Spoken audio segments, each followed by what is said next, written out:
ముస్లిం సోదరులు చెప్తూ ఉంటారు, అల్లానే దేవుడు, అల్లా అందరినీ రక్షిస్తాడు, అల్లా ఏం కోరుకుంటే అది ఇస్తాడు, అల్లా అందరినీ సమానంగా చూస్తాడు అనేసి. పాకిస్తాన్లో ఒక ముస్లిం కమ్యూనిటీలో పుట్టి టెర్రరిస్టులు అయ్యి అదే అల్లాని పూజించి ఇండియాకొచ్చి హిందువుల్ని చంపి సగర్వంగా వెళ్ళిపోతున్నారు.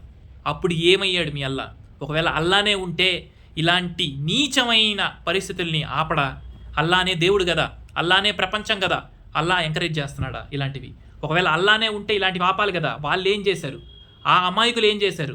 వాళ్ళని చంపుతూ ఉంటే మీ అల్లా చూస్తున్నాడా? ఒకవేళ నిజంగా అల్లా ఉంటే ఆపాలి కదా.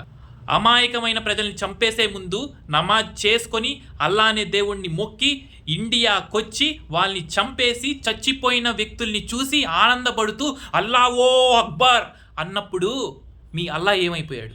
ఇవన్నీ ఘాతుకాలు కాదా? ఇవన్నీ మంచి పనులా? ఇవన్నీ చెడ్డ పనులు కాదా? ఏమైపోయాడు మీ అల్లా? అరికట్టాలి కదా, ఆపాలి కదా. ముస్లిం కమ్యూనిటీలో పుట్టి అల్లాని పూజించి హిందూ అమ్మాయిల్ని ట్రాప్ చేసి వాళ్ళని మీ మతంలోకి మార్చుకొని వాళ్ళ చేత బీఫ్ తినిపించి వాళ్ళని బాగా అనుభవించి బయట దేశాలకు అమ్మేస్తున్నారు. ఏమైపోయాడు మీ అల్లా?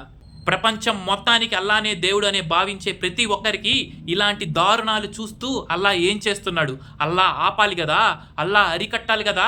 అల్లా ఉన్నాడా లేదా, అల్లా పడుకొని ఉన్నాడా అనేది నా క్వశ్చన్.